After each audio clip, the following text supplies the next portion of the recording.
बहुत सारे लोग मुझे ये पूछते हैं कि सीए कोर्स करना चाहिए या नहीं करना चाहिए, आजकल मार्केट में उसकी डिमांड है या नहीं है, उसकी कॉस्ट कितनी होती है, उसमें इन्वेस्टमेंट कितना जाएगा, उसकी एवरेज पैकेज कितनी मिलेगी, इतनी मेहनत करके सही में फ़ायदा है या नहीं है। तो आज ये वीडियो में पूरा डिटेल ब्रेकडाउन करेंगे। तो सबसे पहले सीए करते क्या है, चार्टर्ड अकाउंटेंट्स का काम क्या होता है।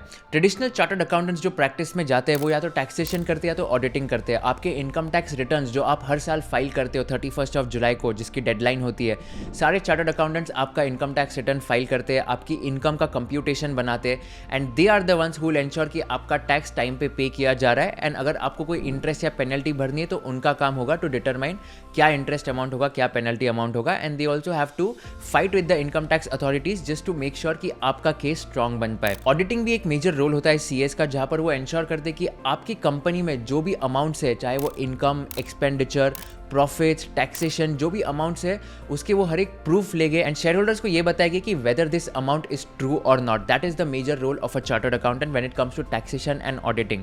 अगर आप फाइनेंस की बात करो तो बहुत सारे चार्टर्ड अकाउंटेंट्स आजकल project financing, valuations, due diligence, mergers and acquisitions में भी जाते हैं, जहाँ पर मेजर काम होता है कि कोई कंपनी अक्वायर करते हो तो उसका ड्यू डिलिजेंस करो, उसकी बैलेंस शीट पढ़ो, पीएनएल पढ़ो, उसके कस्टमर से बात करो, देखो कि ये कंपनी का एक्चुअल में वर्थ कितना है, एटसेट्रा।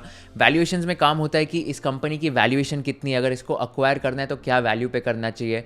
ड्यू डिलिजेंस में होता है कि फाइनेंशियल ड्यू डिलिजेंस करो, उसके बैलेंस शीट, पीएनएल के नंबर्स चेक करो, कमर्शियल ड्यू डिलिजेंस करो, कस्टमर से बात करो, वेंडर से बात करो, एंड जस्ट मेक श्योर कि everything is all right, etcetera. तो बहुत सारे काम है जो आजकल सीएस कर सकते हैं and they have become like diversified in all the areas of work, honestly speaking. इसमें लेवल्स क्या होते हैं, तो सबसे पहले होता है फाउंडेशन, फिर होता है इंटरमीडिएट, फिर होता है आपका सीए फाइनल्स। इंटरमीडिएट में फिर आपको 1 साल का on an average preparation time होगा और लास्ट 3 मंथ स्टडी लीव होगी आपको पढ़ाई करने के लिए, फिर 3 साल की आर्टिकलशिप होती है, एंड फाइनली एक सीए फाइनल्स का एग्जाम होते हैं जहां पर आपको 4 से 5 महीने की स्टडी लीव मिलेगी, and then you will have to clear your CA finals examination. And articleship भी होती है इसमें, जो कि इंटर्नशिप होती है एक सीए के अंडर, जहां पर आपको काम करना पड़ेगा and you will have to make sure कि आर्टिकलशिप हो जाएगी आपके सीए फाइनल्स एग्जाम देने के पहले। तो अगर मैं जर्नी की बात करूं of anyone who wants to get a rank in CA examinations, I have spoken to like a lot of CA final rankers, CA intermediate rank holders, and एक चीज जो मुझे कॉमन लगी इन सब लोगों में है कि उनका कंसिस्टेंट एटीट्यूड एंड उनका डिटर्मिनेशन और हार्डवर्क बहुत ज्यादा है। फॉर एग्जाम्पल जो डिस्ट्रैक्शंस होते हैं उनको काउंटर करना बहुत ईजिली हो जाता है इन लोगों के लिए, and that is one of the main reasons कि इनका रैंक आ पाता है। For example if you are studying with a rankers mindset, आपका कभी रैंक नहीं आएगा। आई वुड रेकमेंड दैट आप ये माइंडसेट से पढ़ो कि आपको टारगेट अचीव करना है, and that will automatically help you in order to aim और get a rank in your examinations. Apart from that एक और चीज जो मैंने नोटिस की है सारे रैंक होल्डर्स में होगी कि वो लोग बहुत ज्यादा मॉड्यूल्स पे फोकस करते हैं। Institute of chartered accountants of India के जो मॉड्यूल्स होते हैं राइट, तो उस पर बहुत ज्यादा फोकस करते हैं, and they make sure that जितने भी मॉक टेस्ट है, जितने भी क्वेश्चन पेपर्स है, जितने भी क्वेश्चंस जो आईसीआई की वेबसाइट पे वो सारे सॉल्व कर जाएंगे, सो दैट एक भी क्वेश्चन अगर रिपीट आ जाता है एग्जामिनेशन में तो it becomes easier for them to clear their CA examinations. अगर मैं कॉमन हैबिट्स की बात करूं right, so they will have everything prepared right from their time table. उनके पास ये तक भी पता होगा कि कौन सा सब्जेक्ट कितने दिन में खत्म करना है, सब टारगेट्स प्रिपेयर्ड हो गए, सारे प्लान्ड हो गए। ऑल्दो टारगेट सबका अचीव नहीं होता है, बट ऑन एन एवरेज सबका प्लान प्रॉपर होता है कि ओके अगले 2-3 दिन में मुझे कौन सा सब्जेक्ट, कौन सा चैप्टर पढ़ाई करना है। Apart from that I have seen that बहुत सारे लोग पूरा मोबाइल फोन बंद कर लेते हैं एंड डिस्ट्रैक्शन से दूर हो जाते हैं। And I have also observe one thing कि अगर कोई फ्रस्ट्रेशन आ जाता है बार बार, तो वो लोग क्या करते हैं कि इनफैक्ट दे विल एंश्योर कि ये फ्रस्ट्रेशन को वो पॉजिटिविटी में कन्वर्ट करे। फॉर एग्जाम्पल बहुत सारे दोस्त मेरे एक व्हाइट नॉइज फॉर स्टडिंग करके एक प्लेलिस्ट आती है स्पॉटिफाई में, वो लोग बहुत बार सुनते थे ताकि उससे कोई डिस्ट्रैक्शन ना आ पाए। सेकेंडली मैं भी अगर मेरी बात करूँ राइट, तो मैं यूट्यूब पे एक वीडियो होता है पियानो वेव्स, 3 घंटे का एक वीडियो था जहाँ पर पूरा इंस्ट्रूमेंटल वाटर वेव्स की आवाज़ आती है, एंड उससे आपका पढ़ाई में बहुत कॉन्सेंट्रेशन बढ़ता है ऑनेस्टली। तो जब भी मुझे कुछ बोर होता था या फ्रस्ट्रेशन आता था, मैं तो हमेशा ये म्यूजिक सुन के पढ़ाई कर लेता था। This is one of the common habits which I have seen in almost everyone who gets a rank in their CA finals examination. फिर बात आती है कि टोटल कॉस्ट कितनी होती है सीए के कोर्स में। अगर आप सीए का कोर्स करना चाहते हो राइट, तो टोटल कॉस्ट आपकी रहेगी 3,43,000 to 3,50,000 के आसपास on a higher end. This includes your cost of registration fees, coaching fees, ITT GMCS fees, and सारे आपको जो भी रेफरेंस बुक्स भी अगर मंगवाने होंगे तो उसका कॉस्ट भी मैंने इसमें अप्रॉक्सीमेटली डाल दिया है। सो 3.5 लाख में सबसे मेजर कॉस्ट होता है कि सीए फाइनल के कोचिंग फीस 1 लाख to 1,20,000 के आसपास होते हैं। उसके अलावा आपके सीए इंटरमीडिएट के कोचिंग फीस 50,000 to 70,000 रुपीज़ के आसपास मान लो, and foundation fees 40,000 to 60,000 rupees के आसपास मान लो।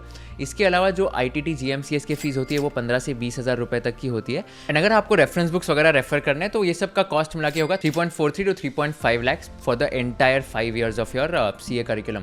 तो इसमें एक और बात है कि एवरेज पैकेज जो होता है CA का वो 9 लाख रुपीज़ होता है as per ICI campus placement report, which means that आपका ROI जो रिटर्न ऑन इन्वेस्टमेंट होता है राइट, वो कम से कम 2.8 to 3x के आसपास होता है। अगर आप 3.5 लाख डाल रहे हो और 9 लाख की नौकरी मिलती है, it means it's a very justified ROI which is much better than the return on investment given in MBA colleges as well. IIM Ahmedabad में अगर आप जाओगे तो फीस होगी 25 लाख 2 साल के लिए।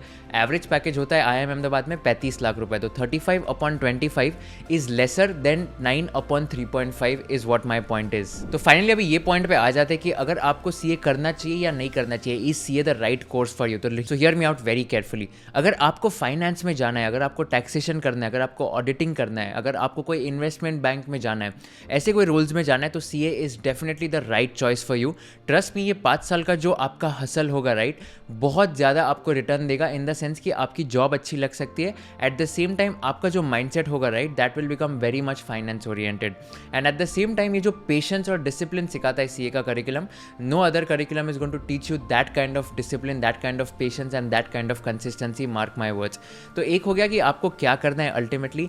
सेकंड, अगर आपके पास पेशेंस है, अगर आपके पास डिसिप्लिन है, अगर आपके पास 5 साल की मेहनत करने का टाइम है, then definitely the CA course is made for you. And lastly, अगर आपको कोई खुद की प्रैक्टिस सेटअप करनी है, अगर आपको कोई किसी के बुक्स ऑफ अकाउंट साइन करने हैं, ऑडिट करने हैं, अगर आपको इंटरनेशनल क्लाइंट्स चाहिए, अगर आपको इनकम टैक्स रिटर्न्स फाइल करने हैं इन लोगों के, तो आप CA डेफिनेटली करना चाहिए। In fact one of my friends, he is running a business called easy taxes, जहाँ पे वो US के लोगों के इनकम टैक्स रिटर्न्स फाइल करता है जो इंडियन जो US में आज सेटल्ड है। तो उसका भी काफ़ी अच्छा बिजनेस मॉडल है एंड ये अपॉर्चुनिटी बहुत बढ़ती जा रही है बिकॉज बहुत सारे इंडियंस या बहुत सारे लोग US में जाते जॉब करने के लिए और वहाँ पर सेटल हो जाते हैं। तो अगर आपको ये सब चीज़ें करनी है तो आप डेफिनेटली CA कर सकते हो। अगर आपके पास पेशेंस नहीं, अगर आपको ये सब चीज़ों में इंटरेस्ट नहीं है, फाइनेंस, टैक्सेशन, ऑडिटिंग, ये सब में नहीं मज़ा आ रहा है, तो CA मत करना। If you want to get into let's say management role, marketing role, sales role, तो आपके लिए MBA would be the best option and CA करके कोई फायदा नहीं है ऑनेस्टली। तो I hope this video was useful for all of you. आपको पता चल गया होगा कि CA कोर्स में कॉस्ट कितनी होती है, किसको CA करना चाहिए, कितनी मेहनत लगने वाली है, कितने घंटे प्रिपेयर करना पड़ेगा आपको, एंड इसका ROI या रिटर्न ऑन इन्वेस्टमेंट कितना होगा।